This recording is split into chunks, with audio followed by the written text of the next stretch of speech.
안녕하세요. 오늘도 사연살롱을 찾아주셔서 감사합니다. 저는 열등감과 질투로 똘똘 뭉친 며느리에게 최고의 교훈을 선사한 60대 여성입니다. 저는 며느리가 딱 하나 있는데요. 아들이 둘인데 큰아들은 자유로운 삶을 추구해서 평생 결혼을 안 하겠다고 종지부를 찍었거든요. 그래서 처음이자 마지막이 될 며느리를 무척 귀하게 여겼어요. 게다가 제가 시댁살이를 경험한지라 저희 시어머니처럼 되고 싶지 않아서 더 노력했죠. 그런데 며느리가 저를 미워하고 싫어했어요. 처음에는 이유를 몰랐죠. 그런데 여러 사건들을 통해 며느리에게 열등감과 질투가 있다는 걸 알았어요. 처음엔 며느리가 느끼는 열등감과 질투가 제 잘못인 것 같아서 더 아끼고 잘해줬어요. 하지만 며느리는 더욱 싫어하는 감정을 숨기지 않더라고요. 그러다 사건이 생겼어요. 제가 며느리에게 잘 보이기 위해 손자가 가장 좋아하는 치킨을 시장에서 사서 들고 갔는데 며느리가 글쎄 그걸 쓰레기통에 버리더라고요. 저는 울면서 집으로 갔고 복수는 시작되었어요. 지금부터 그 얘기를 해드릴게요. 저는 26에 딸기 농사를 짓는 집안의 맏며느리로 시집을 갔어요. 맏며느리라서 그런지 첫 며느리라서 그런지 저는 시댁에서 살게 되었어요. 시댁살이가 무척 심했다는 말은 아까 말씀드렸죠? 저희 시어머니는 정말 무서운 호랑이 선생님 같았어요. 시어머니는 제가 맨발로 돌아다니는 걸 무척이나 끔찍하게 생각했고 무조건 종아리가 반쯤 가려지는 치마를 입게 했어요. 그리고 한여름이어도 긴팔을 입게 했죠. 제가 몸에 열이 무척 많은 편인데 그래서 가을에도 땀띠를 달고 살았어요. 그리고 그해 겨울에 저는 첫 아이를 임신했는데 시어머니는 자기도 임신을 했을 때 다 했던 일이라며 여전히 똑같은 강도로 집안일을 시켰어요. 그런 걸 생각하면 제가 어떻게 그런 시어머니와 살면서 사남매를 낳았는지 모르겠어요. 게다가 제가 연년생으로 첫째와 둘째 아들을 낳았는데요. 아들인데도 시어머니는 제게 칭찬은 무슨 고생했다는 말조차 하지 않았어요. 당연한 거다. 내 며느리라면 당연히 아들을 낳아야지. 나는 아들만 셋이야. 우리 집안에 오면 아들 낳는 복은 타고나게 되어 있어. 그런데 제가 셋째와 넷째를 딸을 낳았어요.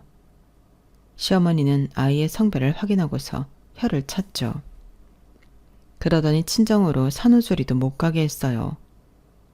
저는 고작 일주일, 그것도 채 되지 않아 부엌으로 복귀했어요. 그때 산후조리를 제대로 하지 않은 게 지금까지 말썽이에요. 더구나 저희 집은 시아버지가 이장이어서 농가에서 품앗이를 하고 횃불을 푸는 곳이 늘 저희 집이었어요. 명색이 이름 있는 집안이라 제사도 많은데 말이에요. 그래서 저는 시어머니와 함께 살 때 부엌 밖으로 1시간 이상 있었던 적이 없어요. 물론 동서들이 생기고 나서는 조금 처지가 괜찮아졌지만 저는 여전히 시댁에서 분가하지 못했어요. 둘째 아주버님은 서울에서 변호사로 있었고 막내 아주버님은 집안 농사를 짓지만 시댁이 그렇게 넓지 않아 분가했거든요. 이럴 줄 알았으면 두 번째로 결혼하는 건데 말이에요. 그래서 다른 동서들은 시댁에 있을 때만 듣는 잔소리를 저는 하루 종일 들어야 했어요. 정말 귀에서 피가 날 정도였어요.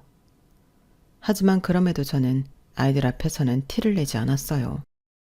제가 시어머니 때문에 괴롭고 슬프다는 걸 저는 최대한 아이들에게는 보여주고 싶지 않았어요. 알려주고 싶지도 않았죠. 그래서 저는 아이들 앞에선 최대한 웃었어요. 그런 저의 노력에 답이라도 하듯 아이들은 건강하게 잘 커졌어요. 아이들 모두 잔병치레는 있었지만 입원을 할 정도로 크게 아픈 적은 없었어요. 그리고 학교에 불려갈 정도로 사고를 친 적도 없었죠. 교우 관계도 좋았고 성적도 좋았어요.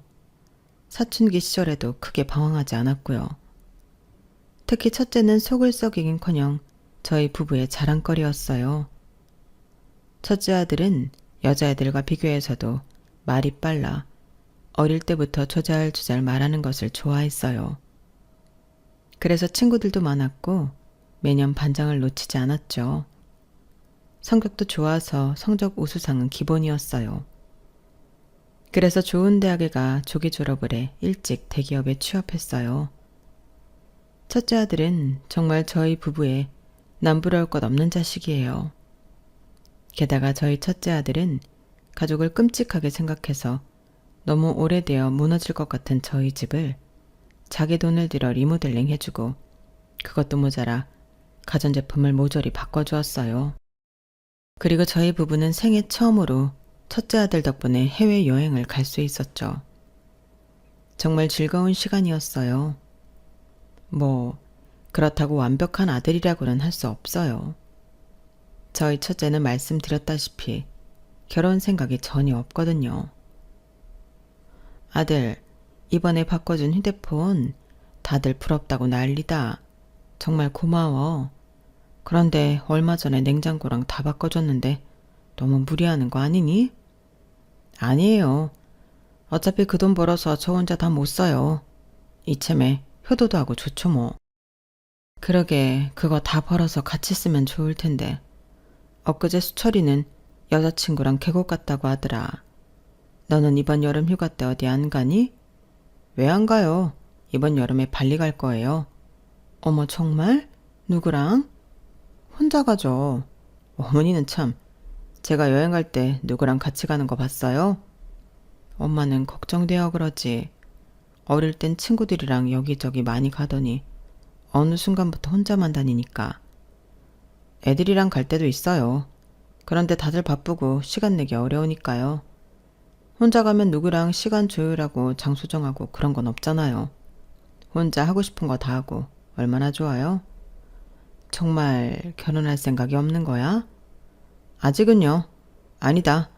괜히 엄마한테 기대감 주는 것도 나쁜 거겠죠. 저 정말 생각 없어요.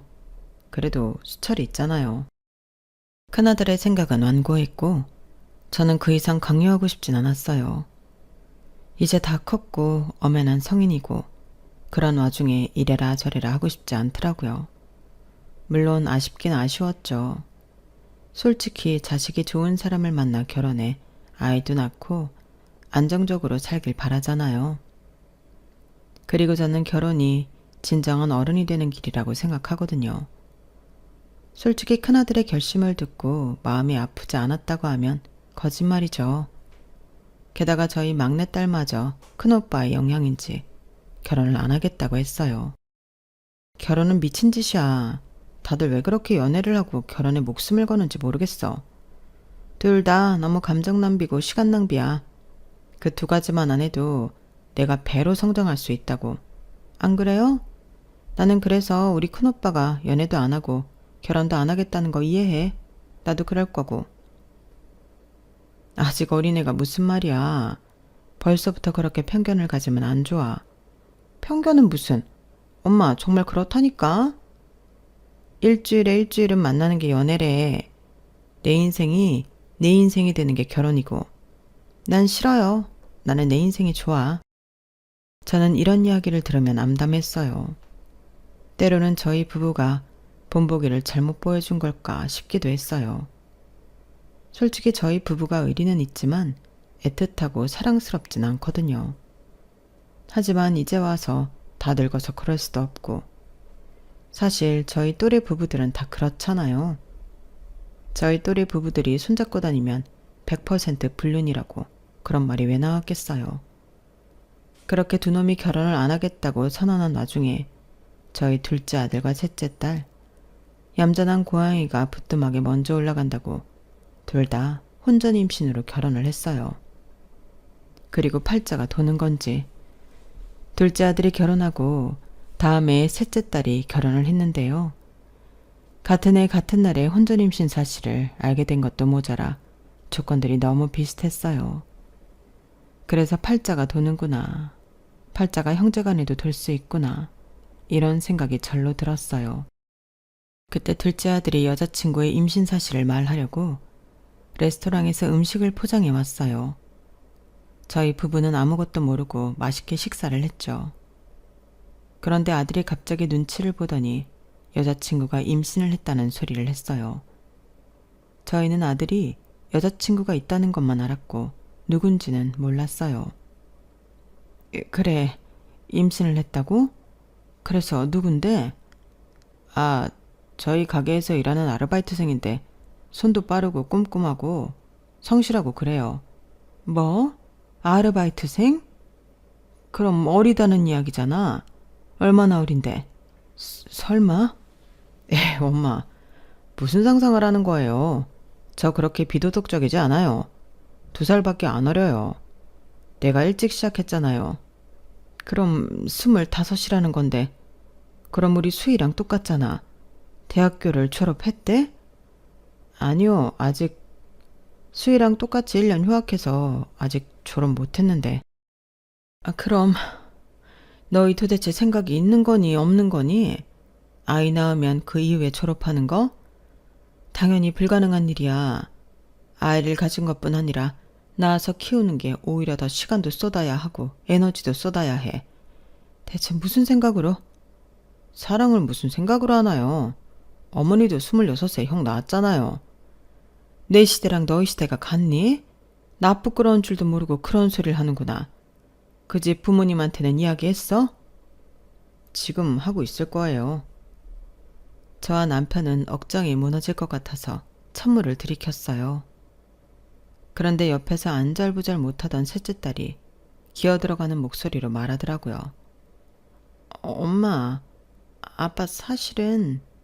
뭐? 똑바로 얘기해야지. 저도 임신했어요. 뭐? 네가 언제 남자친구가 있었어? 늘 있었는데 그냥 말할 필요가 없어서 이야기 안 했을 뿐이에요. 넌 누군데? 대체 어떤 놈이 내 딸을? 아빠 진정하세요. 오빠는 일단 저보다 5살 많고. 뭐? 야, 내가 낫네. 나는 2살 차이밖에 안 나는데 5살 차이면 너랑 완전 아저씨 아니야. 오빠는 좀 조용히 해라. 그리고 직업은 작곡가예요. 대형 기획사에서 음악 만들고 있어요. 하여튼 너는 예술병 있는 애들만 좋아한다니까. 대중음악이라 꼭 순수 예술인 건 아니거든. 나랑은 달라. 더 어른스러운 사람이라고. 그래서 나도 바뀌었어요. 대중문학도 써보려고요. 드라마나 연극이나 뮤지컬도 좋고요. 이게 다 오빠가 바뀌게 해줬어요. 그럼 뭐하니? 너 임신했다며. 임신한 상태에서 글을 잘 쓸 수 있겠어? 네가 지금 임신한 지 얼마 안 돼서 할 수 있을 것 같지만 몸 무거워지고 신체 변화 오기 시작하면 의자에 앉아있는 것도 힘들어. 그리고 아까도 얘기했지만 아이를 낳으면 그만큼 너한테 쏟을 수 있는 시간이 없어. 너 절필하게 될지도 모른다고. 그리고 이대로 학교 자퇴하면 소문도 날 거고. 소문은 상관없어요. 사실이니까. 엄마, 나는 정말 나을 거예요. 오빠랑 같이 있으면 행복하니까. 나답게 해주는 사람이에요. 그래도 소설가가 되겠다며. 아직 등단도 못했는데 이렇게 애엄마 되면 억울하지도 않아? 엄마는 대체 어느 쪽이에요? 큰오빠랑 막내한테는 결혼 안 한다고 뭐라고 하고 저랑 작은 오빠한테는 결혼을 왜 하냐고 하고 그렇게 말해도 돼요? 상황이 다르잖아. 이렇게 급하게 결혼할 필요가 있냐는 거지. 완벽한 상태에서 결혼하려면 40이 넘어서도 못해요. 저는 무조건 오빠랑 결혼할 거예요. 오빠도 그 사람이랑 꼭 결혼할 거잖아? 맞아요. 할 거예요. 저와 남편은 뒷목이 아팠어요. 솔직히 아들과 딸의 힘겨운 미래가 뻔히 보여서 말리고 싶었어요. 하지만 딸의 말이 틀린 것도 아니었어요. 누구는 결혼하라고 하고 누구는 하지 말라고 하고 상대에 따라 다르게 말한 제가 불공평하긴 했어요. 그리고 어떻게 하겠어요. 아이가 이미 뱃속에 생명이 있는데요. 제가 무작정 지으려고 할 수 있는 권리가 있는 것도 아니고 아들과 딸 모두 의지가 확고했어요. 그래서 저희 부부는 결혼을 허락했어요. 그리고 저희 부부는 고난을 맞이해요. 처지가 비슷한 결혼이잖아요. 혼전 임신에 여자들이 더 어리고 졸업도 못했고. 차라리 제 자식이 둘 다 딸이거나 둘 다 아들이었으면 그렇게 어렵진 않았을 거예요. 특히나 남편과 저는 상견례에서 너무 괴로웠어요. 아들 상견례에선 제 딸이 생각나서 고개를 조아리게 되고, 딸 상견례에선 저희 아들이 생각나 상대 가족이 미워도 미워할 수 없게 되었죠. 특히 저는 사위 될 사람과 그 가족이 너무 미웠어요. 제 딸 인생을 망친 사람 같았거든요. 그런데 아들 상견례 뒤에 딸 상견례를 했다 보니 이해까진 아니지만 대놓고 미워하고 욕을 하고 비상식적으로 굴 수 없더라고요. 오히려 아들 상견례가 의아했어요. 상대 측 부모가 저희에게 화를 내지 않더라고요. 오히려 저희 아들을 칭찬했어요. 저는 그렇게 생각합니다. 남자라는 생물은 자기 여자를 지켜야 하고 그러기 위해선 배포가 있어야 한다고요. 그리고 그게 바로 사업이죠. 저는 최서방이 사업을 하고 있고 번창하고 있다는 게 정말 기특하고 마음에 듭니다. 그리고 제가 이제껏 잘 봐왔습니다. 우리 최서방이 제 딸 사장으로 있으면서 철저하게 계산하되 너그럽고 친근하게 행동하는 모습을 잘 봐왔어요. 모르셨겠지만 저희 식구들끼리 최서방 가게에 가서 식사를 한 적도 있습니다. 그때 저를 모르면서도 무척 친절하게 대하더군요. 그때도 점수를 더 줬습니다, 제가. 그러셨습니까? 저희 아들을 잘 봐주셔서 감사합니다. 너무 그렇게 죄인처럼 있을 필요 없습니다. 순서만 바뀌었을 뿐이지 다들 거쳐가는 일 아니겠습니까? 너무 염려도 하지 마시고 너무 죄송해하지도 마십시오. 저희 딸도 뭐 잘하기만 했겠습니까? 그렇게 말씀해 주시면 감사하죠. 네네. 저희는 최서방이 저희 집 식구로 와서 정말 기쁩니다. 자자, 다들 한잔 하시죠. 사돈어른은 저희 둘째 아들을 칭찬하기를 서스럼 없이 했어요. 들어보니 사돈어른이 양말 공장을 운영하는 것 같더라고요. 양말 공장이 가족회사의 모양이었어요. 안사돈과 사돈총각도 양말 회사에 있는 눈치였어요. 아무튼 자기 사업을 한다는 유대감이 저희 아들을 돋보이게 한 모양이에요. 그래도 다행이죠. 저 사실 아들 상견례 때 무척 긴장했거든요. 하지만 그게 불행의 서막이었어요. 둘째 아들이 결혼한 지 5년이 되었을 때 저희 부부가 그렇게 반대한 일이 일어났어요. 둘째 아들이 자기 장인어른 공장을 웃돈 주고 산 거예요. 그걸 어떻게 알게 되었냐면 며느리가 저희 집에 와서 말 실수를 했거든요. 어머님, 별다방 아시죠? 거기서 뭐 가지고 싶은 거 있으세요? 쿠폰도 좋고 텀블러도 좋고요. 그건 갑자기 왜? 뭐 텀블러는 있으면 좋지. 그쵸? 그럼 분홍색이 좋으세요? 아니면 파란색? 요새 새로 나왔어요. 그런데 그거 비싸지 않니? 비싸면 안 사줘도 된다. 공짜로 받는 거예요. 걱정 마세요. 왜? 쿠폰 있어? 아빠한테 전화하면 돼요. 사돈어른이 별다방 내셨니? 네, 그냥 부업으려. 내가 알기로는 별다방 내려면 건물 지어야 한다고 하던데. 사돈어른 건물 사셨니? 무슨 돈으로? 저와 남편이 묻자 며느리는 무척 당황했고 옆에 듣고 있던 둘째 아들도 당황했어요. 그러더니 실토를 하더라고요. 사실 장인어른 공장 정리하셨어요. 파시고 그 돈으로 건물 사셔서 별다방 내신 거예요. 네, 그런 거예요. 이제 아빠도 나이 드셔서 관리하기 힘들다고 하셨거든요. 그 말은 전에 들어서 알고 있다. 그래서 네가 샀니? 저번에 그렇게 말했잖아. 요새 양말 공장 전망이 어떠냐고 나한테 물었잖아. 그래서 내가 말했지. 양말 그거 얼마나 한다고 팔아봤자 네 몫으로 떨어지는 것도 없을 거라고. 게다가 요새 해외에서 더 싸게 수입한다는데 별 가망 없을 거라고. 내가 그랬잖아. 네? 기억하세요? 내가 치매도 아니고 그런 걸 기억 못하겠냐? 그래서 네가 알겠다고 그런 것 같다고 말했잖아. 내가 그때 네가 왜 물어보는지 묻진 않았지만 느낌은 왔어. 그래, 네가 그 공장 산 거야? 싸게 샀어요, 싸게. 못 믿는다.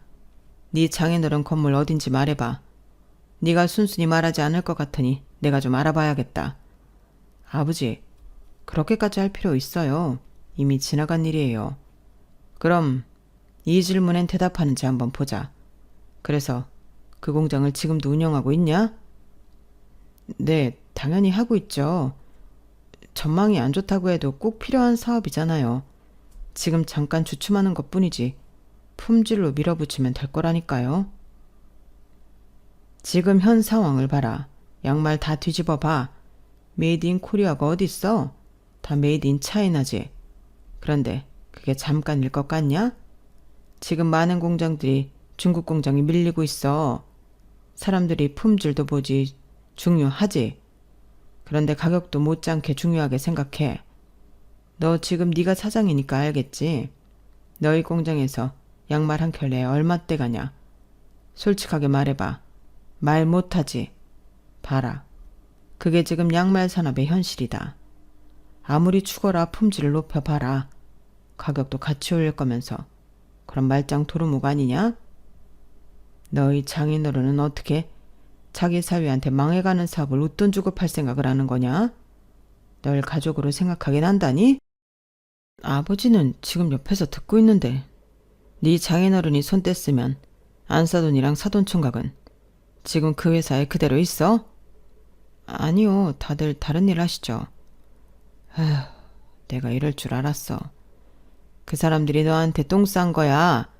쥐뿔도 모르는 너한테 뒤집어 씌운 거라고. 아버지, 그래도 저 몇 달은 배운 뒤에 인수받았어요.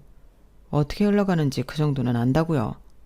그리고 저 브랜드도 만들 거고 수출도 할 거예요. 그러니까 무시하지 마세요. 몇 달? 몇 달 배워서 전반적으로 공장 상황을 다 안다고? 솔직히 말해. 네가 들어가고 매출 더 떨어졌잖아. 너 지금 하는 가게 넘기고 양말에 집중할 수 있어? 그럴 생각도 없지. 고작 양말인데. 안 그래? 내가 장담하건대 네가 양말 공장에 목숨을 걸지 않는 이상 걸굴 헛값에 공장 팔게 될 거다, 멍청한 놈. 내가 그렇게 정으로 사업하지 말라고 했는데 너는 그 정이 문제야. 사업을 할 때 냉정하게 사람을 봐야 한다고. 저번에 네 가게에서 계속 손님이랑 싸운 주방 이모, 너 계속 데리고 갔지? 그분은 사정이 딱해서 갑자기 그 이야기를 왜 하세요? 왜 하긴 해야 하니까 하지. 그 아줌마 사정을 왜 네가 봐줘야 해? 설명해봐. 그럼 사장인 제가 봐주지 누가 봐줘요. 그래서 네 가게에 손실이 어느 정도 있었는지는 확인 안 했냐? 사업은 냉철한 머리로 하는 거야. 내가 말했지. 너는 절대 사업하면 안 된다고. 사업할 조건이 안 된다고. 아, 그래서 딸기 농장도 저 안 주시려고요? 냉정한 머리를 가진 형한테 다 주려고요? 뭐? 제가 그 속셈을 모르는 줄 아세요? 저도 다 알고 있어요. 아버지가 무슨 생각을, 무슨 미래를 그리는지 다 알고 있다고요. 아버지, 요새 형한테 자주 전화하죠? 그래서 언제 일 그만두고 고향으로 내려올 거냐고. 내려오면 집에서 살지 말고 아파트 얻어준다고 그러시잖아요. 딸기 농장 다 형 주려고. 그렇게 제가 어렵게 사는 걸 알면 저한테도 좀 기회를 주셔야 하는 거 아니에요? 그래, 너 말 잘했다. 내가 왜 너한테 딸기 농장에 딸자도 안 꺼내는 줄 아냐? 네가 그렇게 감정적으로 구는데 내가 어떻게 너한테 믿고 맡기겠냐? 너도 알다시피 이 농장 내 할아버지 때부터 대대로 이어온 농장이다. 내 아래에서 끈게 할 수 없어. 여보, 진정해요. 일단 지금 너무 상처만 주는 것 같으니 그만해요. 너도 흥분 좀 가라앉히고 그만하렴. 아버지는 네가 걱정되어서 그러는 거야. 우리도 속상해서 그러는 거야. 부모가 자식 잘 되길 바라는 게 정상적인 거 너도 부모가 됐으니 알잖니. 그런데 엄마도 그렇게 생각한다. 너의 방법이 잘못되었다는 건 아니지만 네가 너무 정만 보고 모든 걸 결정한다고. 그 결과가 어땠는지 나보다 네가 더 잘할 거라고 생각해. 아버지 말이 세서 그렇지 다 똑같은 말이야. 그러니까 그때 가만히 듣고만 있던 며느리가 소리를 지르며 일어났어요. 다들 그만하세요. 아가야, 정말 너무들 하시네요. 저희 부모님이 남편한테 강매라도 했다는 말씀이세요?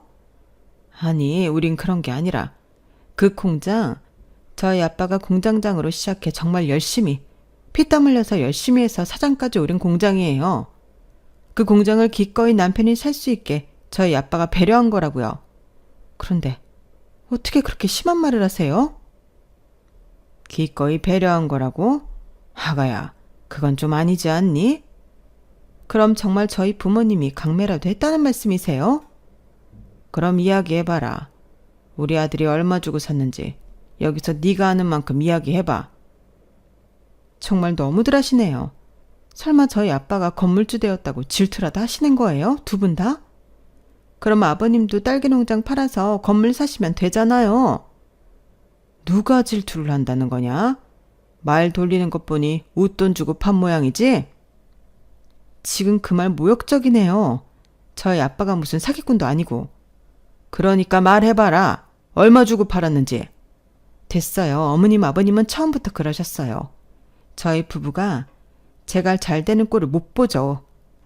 저희가 처음으로 집 살 때도 그러셨잖아요. 그 전에 아가씨가 48평 새 아파트 들어갈 때는 잘했다 했으면서 저희가 52평 새 아파트 들어간다고 하니까 무슨 그렇게 큰 집이 필요하냐. 관리도 힘드니까 그냥 작은 집으로 가라고 그러셨잖아요. 그야 걔네들은 애가 둘이고 셋째 준비까지 하니 그렇지. 너희는 유민이 하나뿐이잖아. 저도 둘째 갖고 싶어요. 그런데 아무리 노력해도 제가 시댁에서 매번 스트레스를 받으니까 생길 애도 안 생기잖아요. 두 분 다 제가 애 하나 딸랑 낳고 집에서 놀면서 자기 아들 인생 조졌다고 생각하죠? 근데 우리 집에선 그렇게 생각 안 해요. 아드님이 제 인생 조져놨다고 생각하죠. 아드님만 아니었으면 저 멀쩡하게 졸업하고 박사까지 따서 교수했을 거예요. 아시겠어요? 너 아이 낳겠다고 우리한테 찾아온 건 너희들이잖아.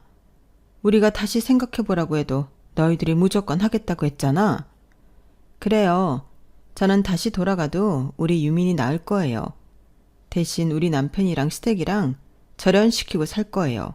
애초부터요. 아니, 우리가 뭘 그렇게 잘못했다고 그러니? 이제껏 제가 한 말 이해 못하셨어요? 기억이 안 나세요? 저는 이렇게 새록새록 기억이 나는데요. 집만 그래요.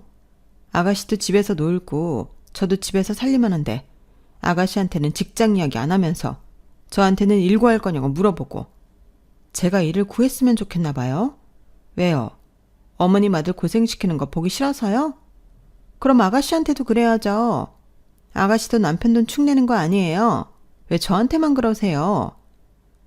걔랑 너는 할 수 있는 일이 다르잖니. 너는 회사에 들어가면 되지만 수희는 글을 쓰잖니. 그래도 수희는 꾸준히 써보려고 해. 몇 번 공모전도 내고 그랬다. 그래서요. 공모전 내면 돈이라도 준대요? 지금 그 말이 아니잖아요. 그래서 아가씨 돈 벌어온대요? 그거 써서? 그리고 말 나온 김에 이 말도 할게요. 아가씨한테는 뭘 하든지 정말 뭘 하든지 우리 수희 하면서 저한테는 칭찬 한마디 안 하고 오히려 눈치 주시잖아요. 엊그제만 해도 그래요. 제가 어머니 소금이 유난히 짠 거 모르고 많이 넣었다고 물 많이 마시면 돼 이러고. 그건 네가 민망할까 봐 농담처럼 이야기한 거지. 두 번 농담했다간 사람 다 죽이겠네요. 며느리는 생전 처음 보는 눈으라고 저희 부부를 노려봤어요. 그리고 둘째 아들이 며느리를 진정시키고 집을 나섰죠. 저희 부부는 당황스러우면서 동시에 며느리에게 미안하기도 했어요. 어찌 되었든 충분히 차별받았다고 느낄 수 있겠더라고요. 저도 그랬거든요. 변호사던 둘째 동서와 은근히 저를 차별하던 시어머니에게 서운함을 느꼈었어요. 그래서 저희 부부는 며느리에게 조금 더 다정하게 굴기로 약속했죠. 그렇게 5년 동안은 정말 남편과 저는 며느리를 조심스럽게 대했어요. 그래서 그때처럼 큰 소리가 오고 가진 않았죠. 하지만 그렇다고 사이가 살갑고 애틋해진 것도 아니었어요. 좀 애매했죠. 특히 며느리가 저희 부부를 의심하는 게 눈에 보였어요. 그러다 남편이 아들만 따로 불러서 계속 적자인 양말 공장을 폐업하라고 일침을 두었어요. 이제 그만큼 끌고 갔으면 됐다. 너도 노력 많이 했어. 사업에서 놓아주는 것도 일이야. 이제 그만 놓아주고 다른 걸 하든지. 아버지, 오늘 저만 부른 이유가 이거예요? 조금만 더 저를 믿어주실 순 없어요?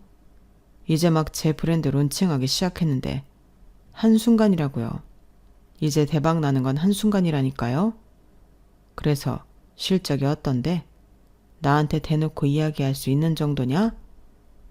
론칭한 지 얼마나 됐다고 벌써 그런 성과가 나요? 조금만 기다려보세요. 이제 다 왔어요.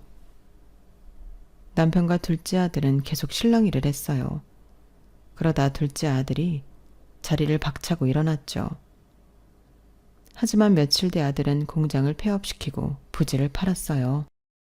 그리고 배달 대행 업체를 준비하고 있었죠. 다시 수철이 불러서 이야기했어요. 공장 닫으라고? 아니, 그냥 내 말을 잘 이해한 것 같은데. 저는 둘째 아들이 이번 일로 크게 마음이 다쳤을까 걱정이 되었어요. 그런데 며느리가 저희를 찾아왔어요. 정말 너무하시네요. 다짜고짜 저희 집으로 와서 그러더니 닭똥 같은 눈물을 뚝뚝 흘리더라고요. 대체 저희 남편한테 무슨 말을 한 거예요? 그 사람이 자기 뜻으로 그 공장을 팔았을 리 없다고요. 그게 어떤 공장인데. 제가 전에도 말했잖아요. 저희 아빠의 피땀이 섞인 공장이라고. 저희 아빠의 청춘이고 저희 아빠의 뿌리라고요. 그런데 어떻게 그 공장을 팔게 할 수 있어요? 지금 저희 아빠 몸 좀 누워서 일어나질 못한다고요. 이대로 저희 아빠 돌아가시면 저 두 분 다 고소할 거예요. 며느리는 오싹한 말을 하면서 엉엉 울었어요. 그 와중에 남편은 냉정하게 며느리를 향해 쓴소리를 했어요. 그렇게 있다가 빚더미 하는 건 순식간이야. 그건 생각 안 하니? 너희 집, 유민이랑 너희 셋 그렇게 망하고 싶어? 너희가 망하면서까지 지켜야 할 만큼 의미 있는 공장이야? 그랬으면 우리 아들한테 팔지나 말았어야지. 자기가 싼통 치우게 만들었으면서 뭘 팔지 말라고 고집이야. 그럴 거면 다시 사라고 해. 다시 사서 자기가 직접 운영하라고 해. 아버님, 어떻게 그렇게 냉정하게 말씀하실 수 있어요? 지금 저희 아빠가 몸져 누웠다고요. 자, 일단 너무 흥분하지 말고 당신은 안방으로 가요. 그리고 너도 너무 그렇게 생각하지 말아라.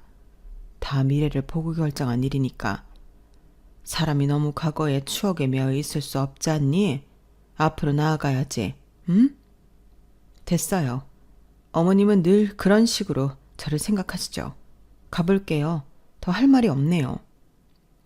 며느리는 그렇게 말하고 저희 집을 나섰고 저는 화가 잔뜩 난 남편을 달래느라 진을 뺐어요. 그리고 다음날 저는 며느리가 신경 쓰여서 며느리의 보물인 제 손주가 가장 좋아하는 치킨을 시장에서 사들고 찾아갔어요. 문을 두드리니 손주가 나오더라고요. 할머니, 그래 우리 유민이 잘 있었니? 할머니가 네가 제일 좋아하는 치킨 사왔다. 와, 신난다. 엄마 지금 먹어도 돼요? 어쩜 그렇게 우리 아들을 많이 닮았어? 너희 아빠도 너만 했을 때 치킨을 제일 좋아했어. 혼자서 한 마리를 다 먹었다? 우리 유민이도 할 수 있나 볼까? 할 수 있죠. 그렇게 화기애애하게 손주와 대화를 나누는데 며느리가 치킨 봉투를 휙 하고 낚아챘어요. 그리고 한숨을 푹 쉬더니 쓰레기통에 버렸죠. 더러운 시장닭을 어떻게 먹여요? 유민아, 나중에 엄마가 로스구이 해줄게. 너 지금 뭐 하는 거니? 며느리는 제 말을 듣는 둥 마는 둥 손주를 방으로 들여보냈어요. 제가 당황스럽고 화가 나서 지금 뭐 하는 짓인지 물었죠. 저 이제껏 어머님이 주신 거 한 번도 먹은 적 없어요. 저희 남편도 마찬가지고요. 싹 다 버렸거든요. 뭐? 그러니까 이것도 다 가져가세요. 저번 주랑 이번 주에 저한테 준 반찬들이에요. 필요 없어요, 이런 수작. 저한테 안 통한다고요? 이런 수작이라니. 아니 이것들을 다 어디에 뒀길래 이렇게 냄새가 나? 어디에 뒀긴요? 집에서 분리수거하는 곳에 모아뒀죠. 솔직히 말해보세요.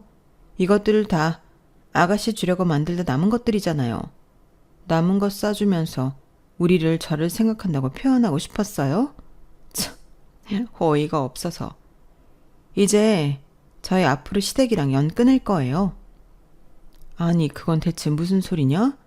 가족 사이에 어떻게 연을 끊어? 왜 못 끊어요? 요새 천륜이 어딨다고. 안 보면 그만이죠. 우리 남편도 동의했어요. 그러니까 이제 앞으로 찾아오지도 말고 우리 가족 부르지도 말고 내버려 두세요 좀. 이제 나가주세요. 우리 아들이 동의했다고? 그럴 리가 없다. 우리 아들이 우리랑 연 끊는 걸 동의했을 리 없어. 우리 남편도 쌓인 게 많아요. 들어보니까 어릴 때부터 형이랑 아주버님이랑 비교했다면서요. 누구든 뭐든 잘하는 천재 아들. 누구는 그냥 아들. 우리 남편이 대학생 때 주식 대박 난 거 칭찬은커녕 비난만 했다던데? 그것도 사실인가요? 우리 남편이 농사를 짓는 사람이란 거 알잖니? 농사에 얼마나 많은 노력이 들어가니? 그러니 손가락으로 툭툭 움직여 쉽게 번 돈이 가당키나 하겠니? 손가락 움직인다고 머리 쓰는 걸 무시했네요. 우리 남편 그 돈 벌려고 엄청 머리 썼어요. 제가 보진 않았지만 이제껏 봐온 남편은 그래요. 게다가 두 분이서 남편 사업하는 것도 반대하고. 덕분에 우리 부부가 못 만날 뻔했네요. 사업을 반대한 건 너도 오래 봤다시피 수철이가 많이 무른 면이 있어서 그런 거다. 감정이 많이 치우치고 정이 많아서 사업은 냉정한 세계니까 수철이한테 어울리지 않는다고 조언했을 뿐이야. 제가 들었던 말들 중엔 조언이라는 건 없었는데요. 그렇다고 연을 끝내만해 이런 소리는 너무하잖니? 진작에 끊었어야 했어요. 제 친정에서 그간 두 분 때문에 받은 상처를 생각하면 진작에 그만 만났어야 했다고요. 아직도 우리 아빠는 몸져 누워있는데 정말 일말의 미안함도 없네요. 그러면서 며느리는 저를 밀며 집에서 나가라고 했어요. 그렇게 저는 며느리 집에서 쫓겨나 울면서 집으로 돌아왔죠. 집에 가보니 남편이 있더라고요. 제가 울면서 들어와서 남편이 자초지종을 물었어요. 저는 설명하면서 또 울고 그러기를 반복했어요. 이것들 가만히 두면 안 되겠어. 남편이 화를 내며 일어나는 걸 제가 말렸는데 말려도 소용이 없더라고요. 남편은 반나절을 밖에 있었고 들어와서 딱 한마디만 했어요. 이제 다 해결됐으니 걱정 마. 그리고 자세한 설명은 없었어요. 그렇게 며칠 뒤 둘째 아들 부부가 저희 집을 찾아왔어요. 다짜고짜 둘째 아들이 저희 남편에게 화를 내더라고요. 아버지, 이게 무슨 일이죠? 오늘 이삿짐 센터가 저희 집에 왔어요. 다짜고짜 짐을 빼라는데 저희 집이 팔렸다고 하던데요. 남편이 둘째 아들의 말을 듣고 아무런 대답을 하지 않았어요. 그러자 둘째 아들은 미쳐 날뛰기 직전의 표정을 짓더니 서류 하나를 테이블에 던졌어요. 그리고 이건 뭐예요? 지급 명령이요? 지금 당장 그 큰 돈을 어떻게 갚아요? 제 사정 다 아시면서 이렇게 나올 수 있어요? 그러게. 나는 더 올려받을 수 있을 때 그 공장 팔라고 했다. 말을 안 들은 건 너고. 그럼 손해도 너만 봐야지. 아버지! 이제 아버지로서 내가 해줄 수 있는 건 다 했다. 나는 내가 너에게 이런 걸 해줌으로써 네가 정신을 차리길 바랐다. 그런데 지금 나한테 따지는 걸 보니 아무래도 그런 것 같구나. 집에 대한 이야기는 미리 하지 않아 미안하구나. 그래도 일단 집이 팔리게 되었으니 나한테 찾아오는 게 아니라 너와 네 부인, 아들이 살 보금자리를 만드는 게 우선 아니냐? 네가 어엿한 가장이라면 말이야. 지금 이 상황에서 제가 어떻게 집을 구해요? 지금 제가 아버지한테 배신을 당했는데 정말 너무하신 거 아니에요? 정말 형한테 하는 행동이랑 저한테 하는 행동이랑 하늘과 땅 차이잖아요. 형한테는 이렇게 한 적 없잖아요. 지금 제 처지가 형 처지면 이렇게 하겠어요? 네? 배신이라니. 그 말은 이제껏 너를 믿어준 나한테 엄청난 모욕이구나. 내가 너랑 형을 비교하고 차별했다고? 그래. 나도 사람인지라 똑같은 자식이라도 더 아끼는 자식이 있어. 그건 인정하마. 하지만 그렇다고 나는 차별하거나 미워하진 않았다. 오히려 너는 아픈 손가락이었지. 그래서 항상 안쓰럽고 안타까웠다. 그리고 생각을 해봐라. 내가 너를 차별하고 미워했다면 그 큰 돈을 왜 빌려주겠냐? 자그마치 3억이다. 네가 구렁텅이에 빠지는 게 싫어서 내가 준 돈이 3억이야. 그리고 그 아파트도 네가 네 와이프 소원 이뤄주고 싶다고 해서 내가 구해준 거잖아. 그런데도 내가 너를 차별하고 미워해? 솔직히 말해, 내가 네 형한테 52평짜리 새 아파트를 사줬냐? 아니면 3억이란 돈을 빌려줬냐? 말해봐라.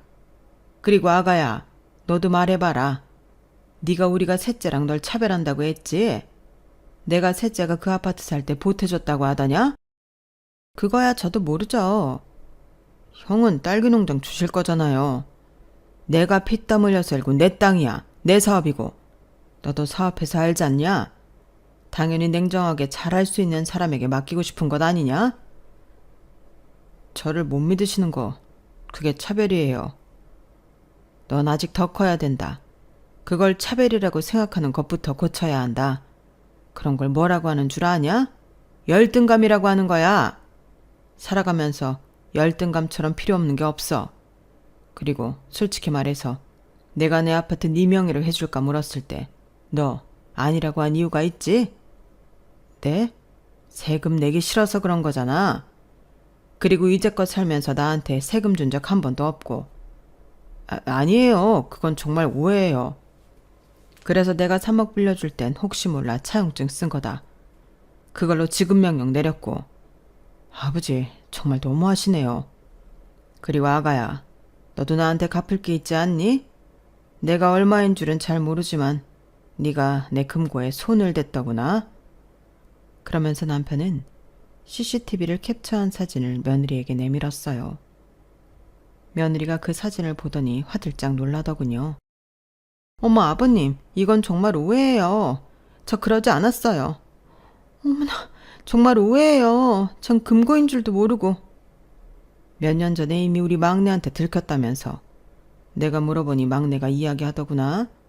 네가 5만 원 몇 뭉치를 가방에 넣는 걸 말이야. 여보, 정말이야? 아니야, 나 그런 적 없어.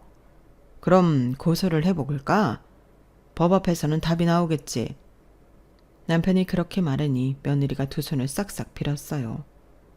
그리고 닭똥 같은 눈물을 흘렸죠. 그리고 실토를 하는데 며느리가 혼자 훔쳐간 돈이 3천만 원이 넘었어요. 그걸 알고 저희 둘째 아들이 입을 다물지 못하더라고요. 저 또한 이 모든 사실을 알고 뒤로 넘어갈 것 같았어요. 저는 정말 아무것도 몰랐거든요.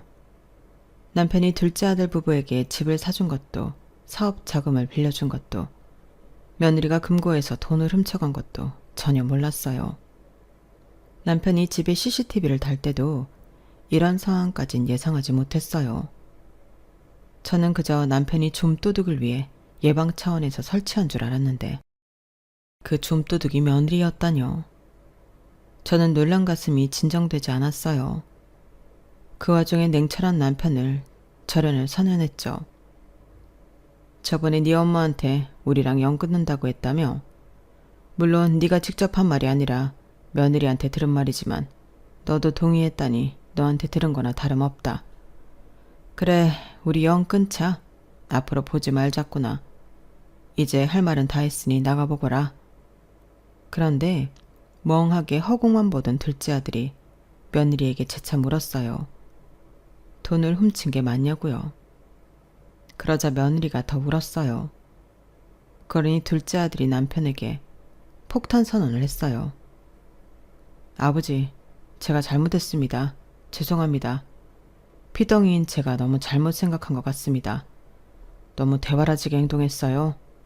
이제 와서 왜 네 부인이 저지른 만행이 창피하긴 하냐? 저 이혼하겠습니다. 그리고 아버지 어머니 곁에서 영영 사라지겠습니다. 여보, 나는 너랑 같은 사람이 되고 싶지 않아. 내가 이대로 너랑 살면 너랑 똑같은 사람으로 우리 부모님한테 남는 거잖아. 내가 부모님을 다시 못 배워도 너랑 같은 사람으로 기억되고 싶지 않아. 나는 이혼 못해. 못한다고. 그렇게 싸움은 아들과 며느리의 싸움으로 번졌어요. 그리고 둘째 아들 부부는 이혼 소송까지 하게 되었어요. 이혼 소송을 하면서 둘째 아들은 저와 남편에게 계속 사과의 표현을 했어요. 그래서 남편이 마지막 도움으로 증인석에 앉았죠. 며느리 측에선 둘째 아들이 사업을 하느라 가정에 소홀했으며 돈도 잘 벌어오지 못했다고 위자료와 양육권을 달라고 주장했어요. 그래서 남편은 증인석에 앉아서 둘째 아들이 얼마나 처가에 헌신적이었는지, 얼마나 처가에 바보같이 당했는지를 말했죠. 저희 아들은 이렇게 언제나 자기 식구들을 생각하는 미련한 아들이었습니다. 그런 아들이 자기 가정에 소홀했다는 건 이제껏 저희 아들이 쏟은 노력을 무의미하게 만드는 말입니다. 저희 아들이 가장으로서의 썼던 시간이 유의미하게 추억되도록 도와주세요. 저희 남편의 증언에 아들은 펑펑 울었어요. 그리고 저희 둘째 아들은 승소해 위자료와 양육권을 받을 수 있었어요.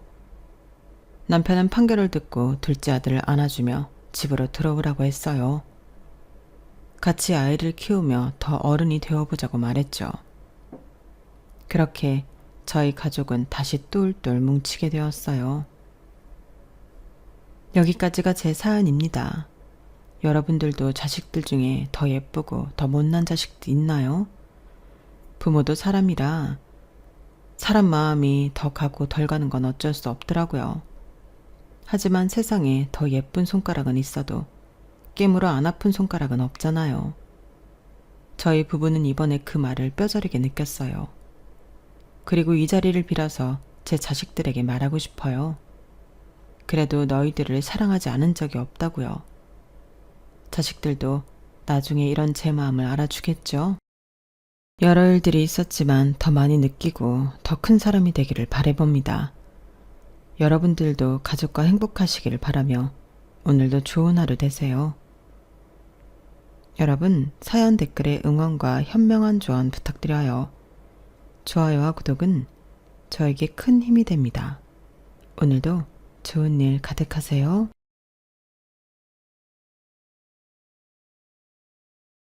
안녕하세요. 오늘도 사연살롱을 찾아주셔서 감사합니다. 호주에 살고 있는 30대 후반 워킹맘입니다. 20대 때 좋은 기회로 가게 된 워킹 홀리데이로 처음 호주를 접했고 거기서 만난 사람과 사랑에 빠져 결혼까지 결심하게 되었어요. 남편을 만나기 전까지는 제 인생에 다른 나라에서 산다는 선택지는 없었기에 참 고민이 많았죠. 자신이 나고 자란 국가를 떠나서 산다는 게 말처럼 쉬운 일만은 아니잖아요. 새로운 언어, 새로운 문화에 적응하며 살아야 한다는 것도 정말 어려운 문제지만 한국에서 사귀어온 많은 사람들, 친구들, 무엇보다도 가족들과 떨어져 살아야 한다는 게 가장 큰 걱정이었죠.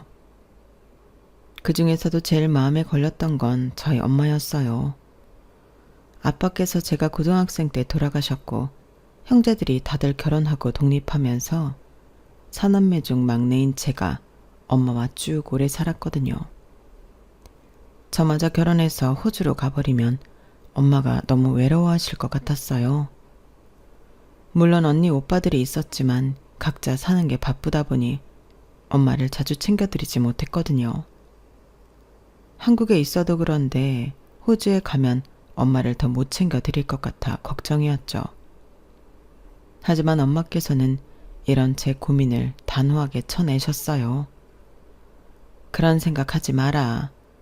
자식 앞길에 도움은 못 될 망정 자식 발목 잡는 부모는 되고 싶지 않다. 네가 진심으로 사랑할 만한 좋은 사람이 있다면 당연히 그런 사람이랑 가정을 이뤄야지. 어차피 엄마는 아버지 돌아가신 순간부터 네가 호주에 있든 한국에 살든 언젠가는 혼자 살아야 했어. 한국에 자식도 셋이나 더 있는데 걱정할 거 하나도 없다. 엄마께서 그렇게 단호하게 말씀해 주신 덕분에 무거웠던 마음을 한결 가볍게 결혼 준비할 수 있었어요. 엄마가 말씀하신 대로 남편은 정말 이대로 놓치기엔 아까운 사람이었거든요. 엄마, 호주에 가서도 연락 자주 할게요. 이제는 옛날처럼 외국 간다고 영영 헤어지는 건 아니니까 영상통화도 있고 목소리도 자주 듣고 소식 전할게요.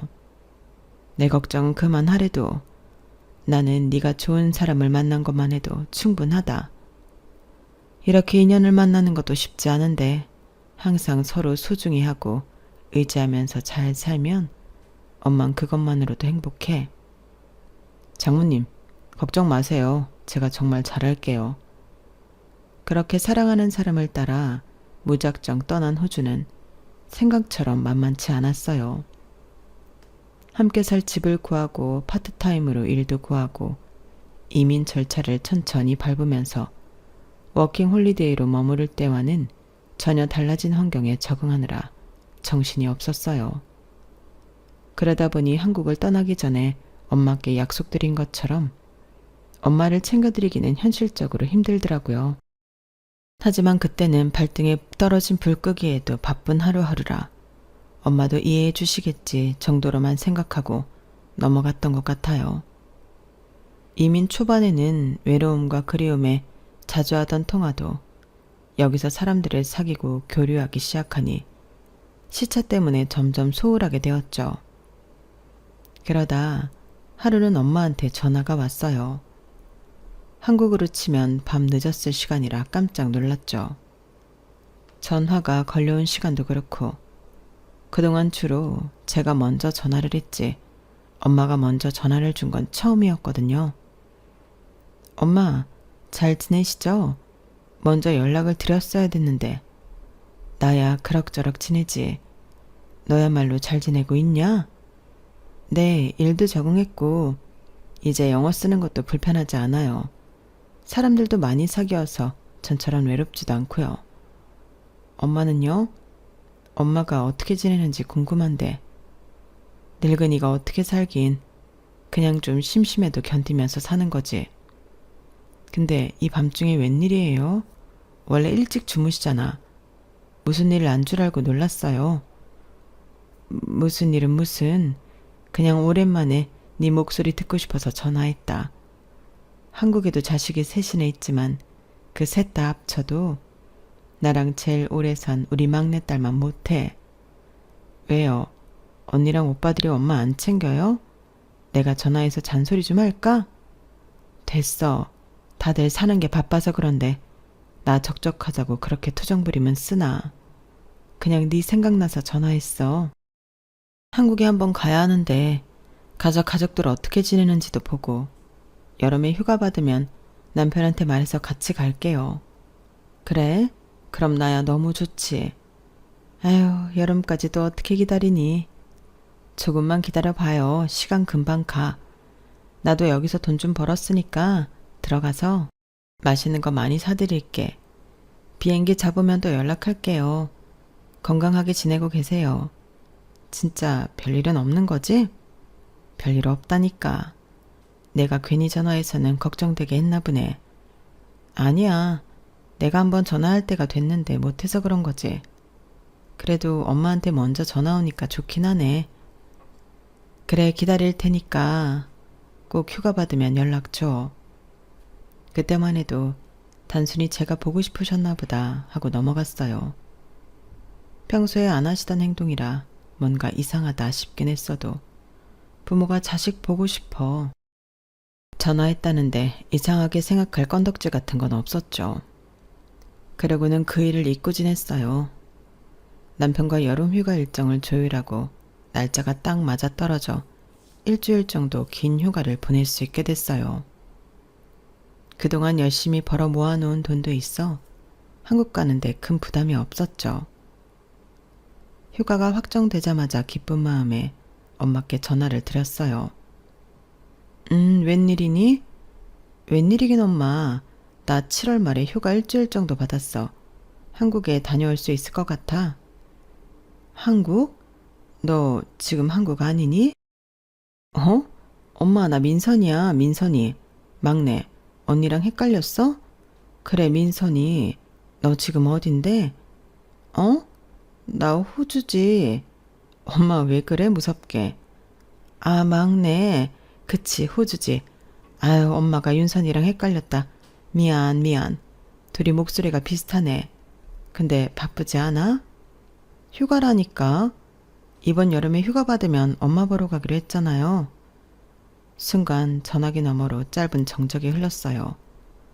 한마디 말도 주고받지 않았지만 마치 그런 적이 있었나 하는 느낌의 침묵이어서 순간 등골이 오싹하더라고요. 그랬지? 맞다. 아우, 드디어 보네, 우리 막내딸. 안 본 지 오래돼서 엄마도 너무 보고 싶네. 그치? 엄마 기억하지? 나 엄마가 기억 못하는 줄 알고 깜짝 놀랐잖아요. 아니야, 기억을 못하긴. 우리 딸이 온다는데 어떻게 기억을 못해. 엄마가 요즘 정신이 없어서 깜빡깜빡해서 그래. 빨리 오면 좋겠다. 한 달만 기다리면 되는데 뭘. 곧 만나요, 엄마. 장모님, 건강하게 잘 계세요. 저희 곧 가요. 맛있는 거 많이 사드릴게요.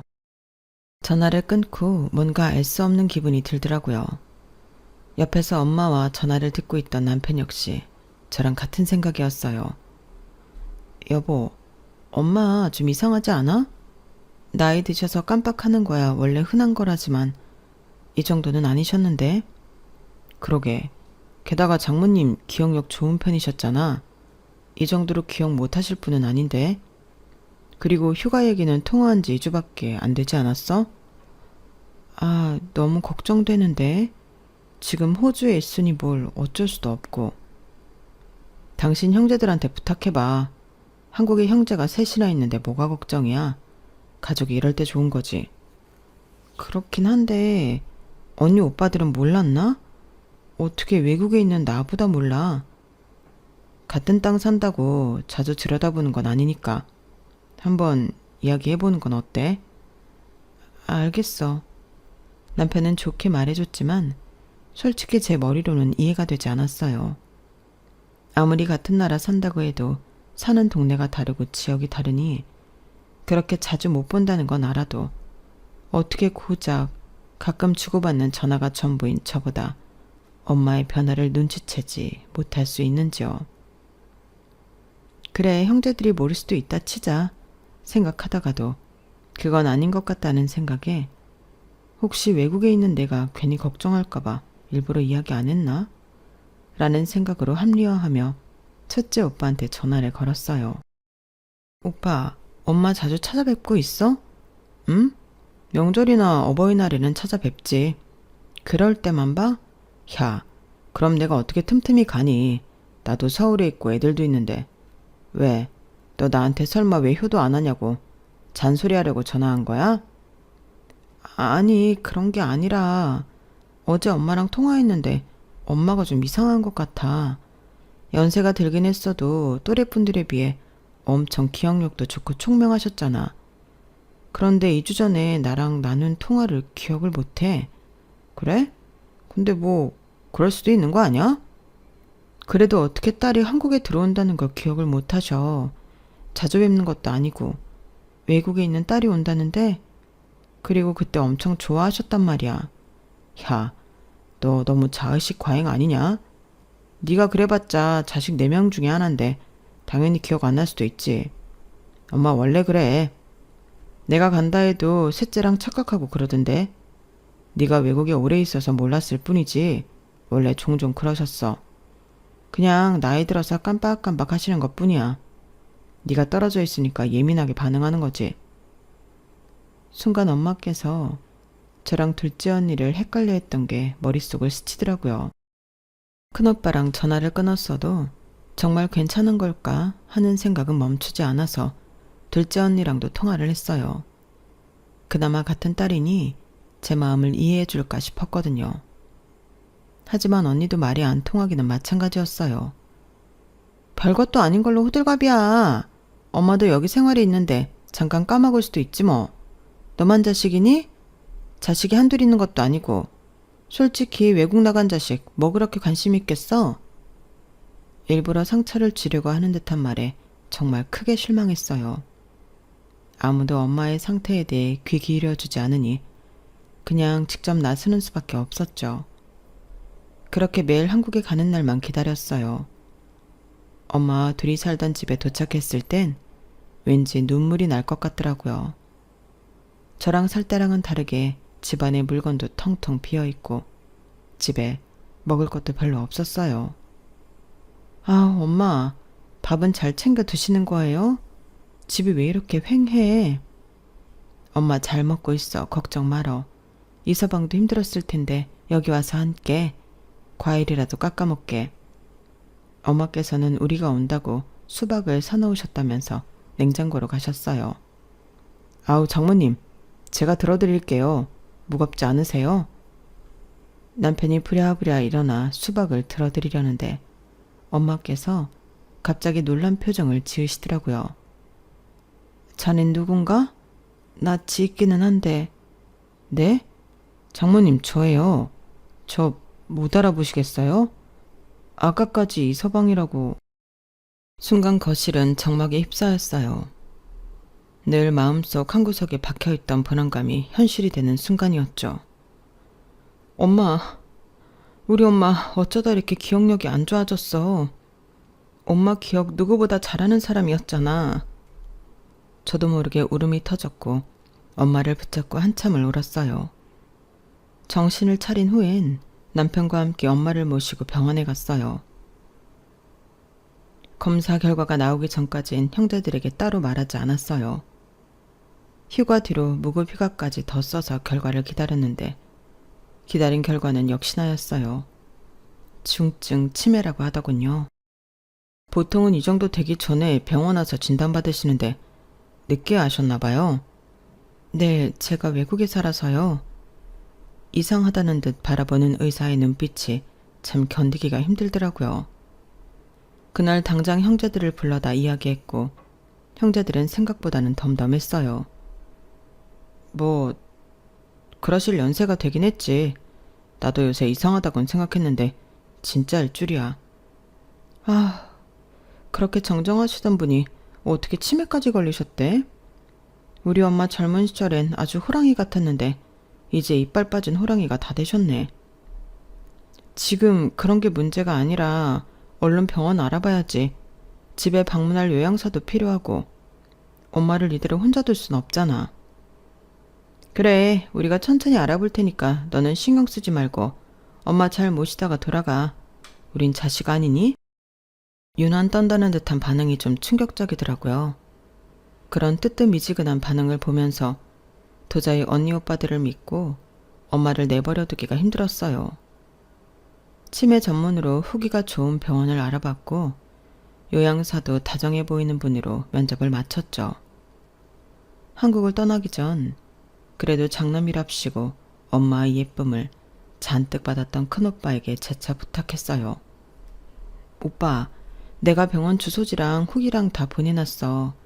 오빠가 언니랑 작은 오빠 잘 타일러서 엄마 좀 돌봐줘.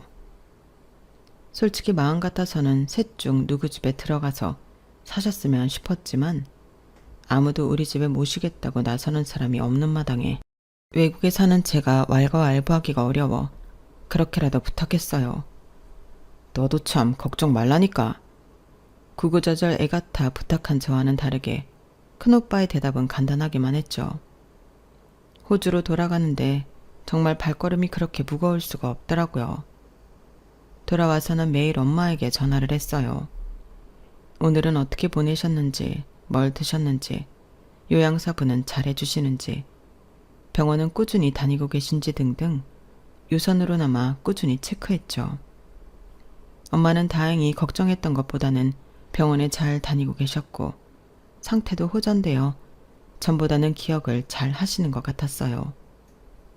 그때 큰맘 먹고 휴가를 받아 한국에 가지 않았더라면 어떻게 됐을지 참 아찔하더군요.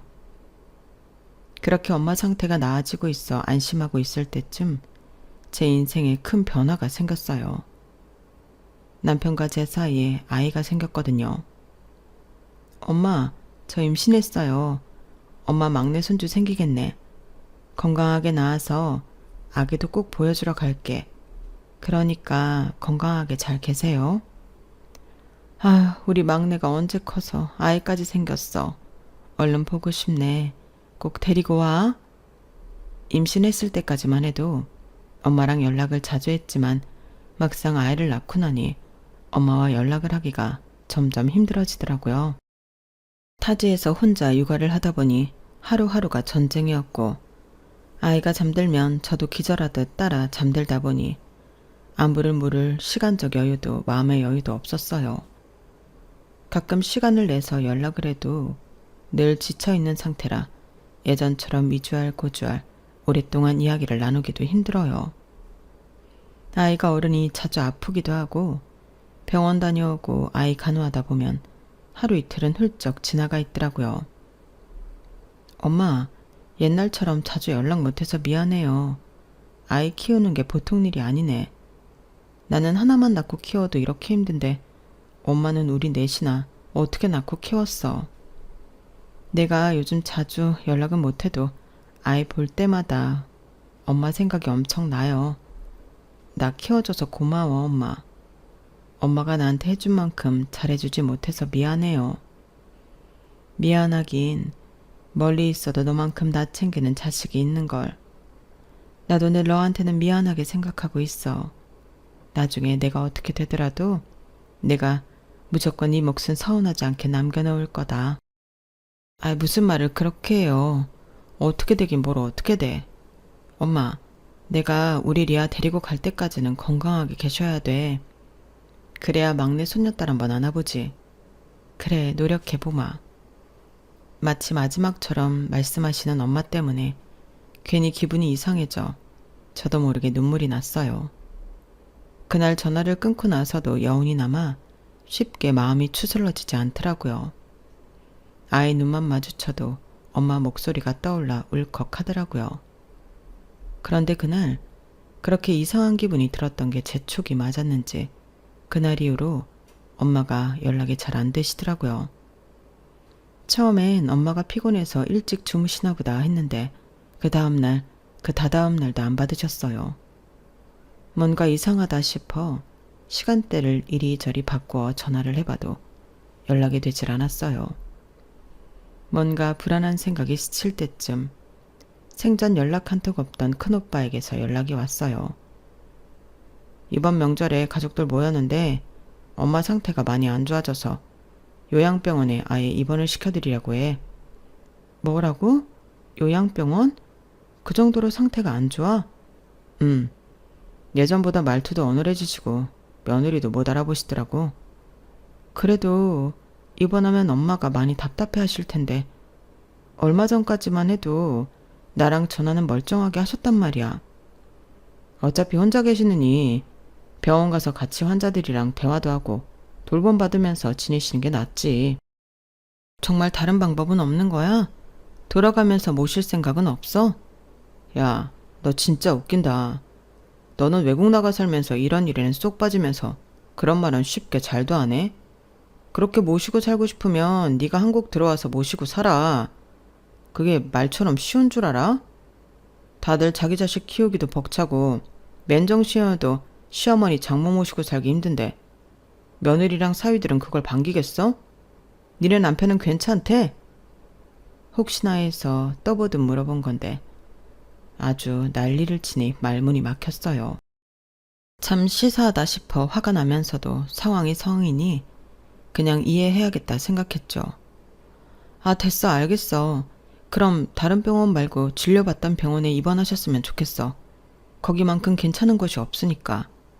입원은 조금 비싸다고 듣긴 했는데 내 집 합쳐서 내면 되니까. 그리고 엄마 전화는 왜 안 받으셔?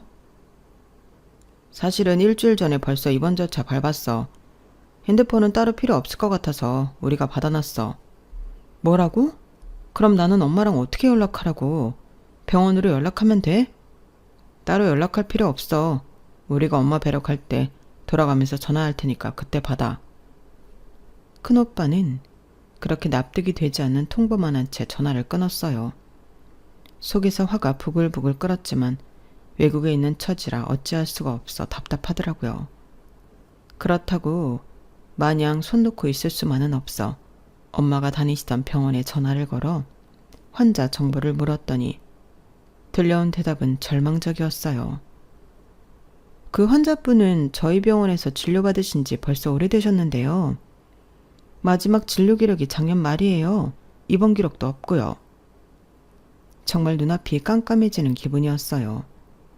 그 길로 둘째 언니 작은 오빠한테 줄줄이 연락을 했지만 셋이 짝이라도 한 건지 제 전화를 받지 않더라고요. 결국 답답한 마음에 아기가 돌이 되고 정말 큰 결심을 했어요. 그 어린애를 데리고 남편과 함께 한국행 비행기를 탔죠. 도착하자마자 적어둔 형제들 집 주소로 찾아가 하루 종일 기다리고 문을 두들긴 끝에야 겨우 작은 오빠랑 만날 수 있었어요. 대체 엄마 병원이 어디야? 어딘데 이렇게까지 안 알려주고 멀리 사는 사람 애간장을 태워서 여기까지 오게 만들어? 나는 잘못 없어. 형이랑 누나가 네 연락 받지 말래서 그런 것뿐이야. 너 알면 또 잔소리만 한다고. 병원 주소 알려줄 테니까 진정해. 그렇게 작은 오빠를 닥달해서 알아낸 병원은 정말 초라하기 그지 없었어요. 시설도 낙후되었고 혹시나 싶어 기대했던 요양사들도 불친절하고 피로에 지쳐있는 모습이었죠. 이런 곳에서 엄마가 지내고 있다고 생각하니 속이 상해 울컥했죠. 엄마, 저예요. 알아보시겠어요? 아유, 이게 누구야? 참 예쁜 아가씨네. 엄마, 나예요, 막내딸. 딸? 누군데 자꾸 나한테 엄마라고 하니? 엄마, 여기서 지내는 거 괜찮아요? 집은요? 집은 어쩌고 여기 와서 지내고 계세요? 집은 내 아들이 가져갔어. 내 거 다 아들들이 가져가고 나는 아무것도 없어. 그 말을 들으니 갑자기 정신이 번쩍 들더라고요. 생각해보니 엄마를 입원시켜놓고 엄마가 살던 집은 어떻게 했는지 물어보질 못했던 거예요. 시간이 좀 지나니 엄마께서 저를 알아보셨고 자초지종을 이야기해 주셨어요. 다니던 병원이 비용이 비싸서 조금 싼 데로 옮기자고 하더라고. 정신 오락가락 하는 것도 미안한데 자식들한테 부담 주고 싶지 않아서 그러기로 했다. 집은 큰애가 알아서 정리하겠다고는 했는데 어떻게 된 건지 나도 모르겠구나. 그래도 이렇게 정신 남아 있을 때 너를 한 번 더 볼 수 있다니 참 좋구나. 우리 막내 손주도 이렇게 빨리 볼 수 있을 줄은 몰랐는데 어쩜 이리 이쁘니? 엄마가 딸을 안고 행복해하는 모습을 보니 잠시나마 답답했던 가슴이 녹아내리더라고요. 하지만 엄마를 이런 곳에 입원시켜두고 엄마 집은 어떻게 했는지 소식조차 알리지 않는다니 정말 괘씸해서 살 수가 없더군요. 그래도 오랜만에 엄마랑 보내는 시간이 너무 소중해서 저희 가족이 머무르는 숙소에 엄마를 모시고 와서 맛있는 것도 사드리며 티 내지 않고 좋은 시간을 보냈어요. 마지막 날 엄마를 다시 요양병원으로 보내드리는데 정말 가슴이 먹먹하더라고요. 엄마, 내가 곧 다시 데리러 올게요. 조금만 기다리세요. 우리 집 현관 옆에 있던 창고 기억하지? 그 안에 다 있어. 엄마가 다 숨겨놨어. 네? 네 몫은 어떻게든 남긴다고 했잖아. 찾아서 써. 꼭. 알았어, 엄마. 그럴게요. 엄마가 무슨 말씀을 하시는지 알아들을 수는 없었지만 예전 집에 가봐야겠다는 생각은 했어요. 그리고 엄마를 이런 곳에 버리다시피 방치해놓고 자기들끼리 엄마 집을 갈취한 형제들을 절대 용서하지 않겠다고 결심했죠. 예전 살던 집은 그새 팔렸는지 한참 이사를 진행 중이었고 정신없는 틈을 타 현관 옆에 있던 작은 창고를 열어보니 엄마가 아끼시던 보자기로 곱게 쌓인 상자가 덩그러니 놓여 있더라고요. 이거다 싶은 직감이 와서 누가 볼세라 헐레벌떡 그걸 들고 돌아왔어요. 상자를 열어보니 엄마의 통장과 메모장, 액세서리함, 핸드폰이 들어있었어요. 큰오빠가 가져갔다던 핸드폰이 거기서 나오니 정말 깜짝 놀랐죠. 마지막까지 안 뺏기려고 숨겨두신 게 느껴졌어요. 핸드폰을 숨겨둔 이유가 있을 것 같아 이것저것 뒤져보니 통화 녹음 기록과 대화 녹음 파일 등이 나왔어요. 꽤 긴 내용이고 분량도 많아서 전부 듣는데 꽤 오랜 시간이 걸렸죠. 고맙게도 남편이 제 곁을 지키며 함께 내용을 들어줬죠. 상황을 파악하는 데는 그리 오래 걸리지 않았어요. 이게 말이 돼? 그러니까 큰형님이 어머님 치매 상태인 걸 이용해서 집을 팔고 자기 명의로 빼돌렸다는 거야? 최영은 동조한 대가로 형님한테 돈을 받고 남편 빚 갚는 데 쓰고 어머님을 지금 그 병원에 넣어버리고 작은 형님은 어머님 돌보는 척하면서 가족 보호자 간병수당을 빼먹었다고? 내가 봐도 그런 것 같아. 어떻게 이럴 수가 있지? 정말 내 형제들이지만 인간 맞아? 드라마에나 있을 법한 내용들이 녹음들을 통해 밝혀졌어요. 엄마가 넣어둔 통장들과 비교를 해보니 정말 엄마 계좌로 들어온 간병수당은 없더군요. 게다가 셋째 오빠는 담당 공무원과 아는 사이라 엄마가 요양병원에 들어간 후에도 돈을 받고 있던 모양이었어요.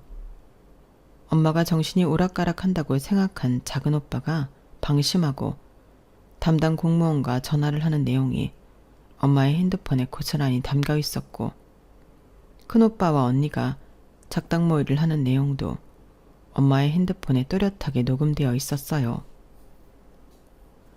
엄마 이제 제대로 치료받으셔야지. 이러다가 엄마 우리 다 못 알아봐요. 막내야 외국에 있으니 못 알아본다 쳐도 우리 셋은 알아봐야 할 거 아니야. 좋은 병원 알아봤으니까 이 집은 팔고 요양병원 가자. 어? 아직 요양병원 갈 정도는 아니다. 상태도 좋아지고 있었는데 왜 요양병원? 그리고 이 집을 판다고? 누구 마음대로? 내가 죽기 전엔 우리 막내 돌아올 집은 있어야지. 엄마, 아무리 그러셔도 소용없어요. 우리 셋이 다 동의하는데 엄마가 무슨 수로 요양병원에 안 가요? 사람들이 정신 오락가락하는 엄마 말 들어줄 것 같아요? 그만 고집부리고 치료 받으시라니까. 엄마 핸드폰에 녹음된 마지막 음성을 들으면서 얼마나 울었는지 몰라요. 엄마가 얼마나 의지할 곳이 없었는지 고스란히 느껴지더라고요. 우선 복지수당을 횡령한 작은 오빠부터 복수하기로 시작했어요.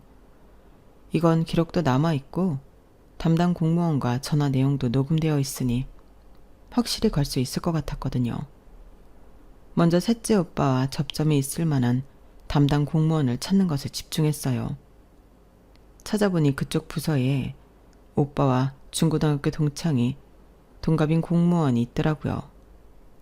그리고 지자체에 감사 요청을 해서 수당 부정수급, 공문서 위조로 고발을 했어요. 이건 입금 내용도 확실하고 제가 고용했던 요양사를 통해 증언도 받을 수 있었어요. 다른 분들은 그래도 오며가며 얼굴 비추시는데 수당을 대신 받으신다는 셋째 아드님은 통 보이질 않아서 돌봐드리고 있는데 애를 좀 먹었어요.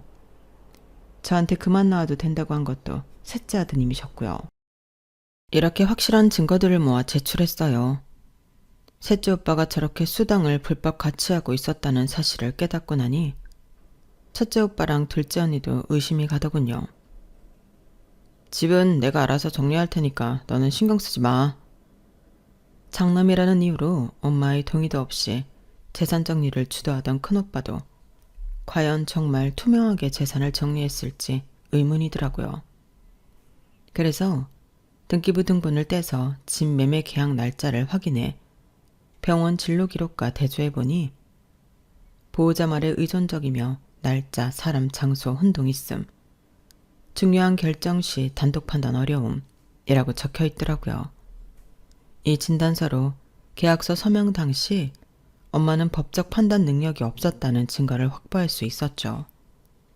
그리고 엄마가 다니던 은행에 매매 계약서 제출 기록을 통해 계약서를 입수했어요. 매매 계약서 서명은 틀림없는 엄마의 서명이었지만 뭔가 묘하게 다른 느낌이더라고요. 그래서 필적 감정 전문가에게 감정을 의뢰했어요. 결과는 당연히 동일인 서명으로 보기 어렵다는 판단이 나왔죠. 마지막으로 변호사와 함께 공인중개사를 찾아갔어요. 당시에 어머님과 동행하기는 했는데 어머님께서는 계속 거부를 하셨는데 아드님께서 치매라 그런 것이니 신경 쓰지 말라고 하더군요. 그래서 대리 서명으로 진행했습니다. 모든 정보를 입수한 뒤 제가 모은 증거자료 일부를 형제들이 모인 자리에서 풀었어요. 언니는 따로 나서서 한 건 없었지만 입을 다무는 대가로 큰오빠에게 돈을 받아 남편 빚을 갚고 있었던 상황이었죠. 언니가 가장 먼저 눈물을 터뜨렸어요. 제발 우리끼리 이러지 말자. 어? 우리도 먹고 사는 게 다 힘들어서 그래. 그 큰 집에 엄마 혼자 사시면 뭐해? 노인들은 원래 큰 집에 살면 더 외로움을 많이 느낀대. 따지고 보면 네 탓 아냐? 네가 엄마를 버려두려고 외국으로 홀라당 나가버려서 너무 외로워서 치매에 걸리신 거 아니냐고. 언니, 그게 부탁하는 사람의 태도야? 어떻게 사람이 죄를 지어놓고 다들 그렇게 뻔뻔해? 됐어. 난 사과받으러 온 것도 아니고 그냥 눈들이 있으면 니들이 지은 죄를 똑똑히 보라고 온 거야. 곧 형사고소 진행할 거야. 그럼 사문서 위조, 재산 편취 사기죄, 그리고 수당 부정수급 등등 정말 걸릴 게 많을 거야. 그리고 언니는 여기 동조해서 이득을 취했으니 언니 남편에게 그 돈 다 뱉어내라고 할 거고. 뭐? 미쳤어? 너 대체 왜 이렇게 변했니? 나가 살더니 왜 이렇게 독해졌어? 야, 감정적으로 하지 말고 나와봐. 그래도 이제야 상황 파악을 한 건지 큰오빠가 저를 끌고 나오더군요. 하지만 큰오빠가 정신 차렸다는 건 제 착각이었어요. 너도 좀 조용히 있어. 너도 알잖아. 너랑 엄마가 살던 집이 얼마나 가치가 있는 집인지. 저 큰 집 하나 팔았다고 우리 삼형제 팔자가 폈어. 너도 나중에 알게 되고 이렇게 될 거? 난 몰랐던 거 아냐? 그래서 네 목도 남겨놨으니까 이제 그만해. 오빠, 지금 장난해? 내가 지금 내 목 안 남겨놨다고 이러는 것 같아? 그럼 뭔데? 그 먼 호주로부터 날아와서 행패 부리고 있는 게 너만 재산 못 받아서 그런 거 아니면 뭐냐고. 자기들이 무슨 죄를 지은지라도 알면 그래도 형제로 같이 자란 정이라도 봐서 민사소송으로 끝내려고 했는데 진짜 안 되겠구나. 엄마가 정정하실 땐 재산 때문에 찍소리도 못하더니 엄마가 쇠약해지니까 바로 재산이나 빼돌리고 엄마를 저딴 병원에다 박아놔? 니들이 인간이니? 그래, 원하는 거 다 말해. 그렇게 억울하니? 너만 살기 힘들어? 우리도 힘들어서 그랬다고. 엄마도 건강하실 때 우리가 힘들 때 도와주셨으면 우리가 이러지도 않았지. 그러게 진작에 도와주셨으면 서로 좋았잖아. 난 그래도 큰오빠는 다를 줄 알았어. 하긴 돈 준다고 언니 입마금한 게 오빠인데 그 와중에 믿은 내가 바보지. 나는 대화는 인간하고만 해. 오빠도 인간 같지 않은 거 알았으니까 대화는 그만하고 싶다. 법정에서 법으로 다시 얘기해. 너 이제 엄마 돌아가시면 세상에 믿을 거 우리 형제들밖에 없어. 근데 네가 우리 셋을 등진다고? 너 하나가? 너 살면서 다시 가족한테 기대해야 할 순간이 없을 것 같아? 너 우리한테 그런 식으로 굴면 나중에 후회한다. 결국 남편도 남이고 남은 건 피로 이어진 가족뿐이라고. 거의 저주처럼 퍼부어지는 폭언을 들으며 그곳을 떠났어요. 한국에서 머무르는 숙소에 돌아오니 남편이 걱정스러운 얼굴로 자리에 앉지도 못하고 아이를 보며 절 기다리고 있더라고요. 여보, 잘 갔다 왔어? 괜찮았어? 그러게 나랑 같이 가자니까. 힘들었지? 절 보자마자 달려와서 저를 꽉 안아주는데 남편 품에 안기니 큰오빠가 했던 말이 떠오르면서 눈물이 터지더라고요. 여보, 우리가 지금은 이렇게 잘 지내도 결국 나중에 뭔가 잘못되면 우리도 남이 되는 거겠지? 그게 무슨 소리야, 여보? 엄마 돌아가시면 내가 의지할 건 형제들밖에 없는데 내가 형제들을 이렇게 등지고 살아도 될까? 여보, 나는 무슨 일이 생겨도 당신 편이야. 그런 소리 하지 마. 세상 청지, 당신 형제들이 다 당신 손가락질해도 난 당신 곁에 있을 거야. 당신이 왜 혼자야? 나도 있고 우리 예쁜 딸도 있는데. 우리 딸 아빠랑 잘 있었어? 그렇게 딸과 든든하게 절 껴안아주는 남편을 보며 흔들리지 않기로 결심했어요. 그렇게 바로 형사고소를 접수했죠. 제가 고소했다는 사실이 알려지자마자 형제들은 노발대발했어요. 하지만 법적 절차를 밟으며 셋째 오빠가 부정수급, 공문서 허위 작성으로 인해 벌금을 맞고 그동안 불법으로 받은 수당을 환수 조치 당하면서 3명의 싸움으로 번졌어요. 그러게 형은 처음부터 막내를 같은 편으로 만들었어야지. 외국에 있다고 만만하게 보니까 이사단이 나는 거 아냐? 야, 애초에 네가 사는 곳 안 들켰으면 이럴 일이 있어? 너 때문에 엄마가 저런 병원에 있는 거 알게 돼서 제가 눈이 돌아간 거잖아.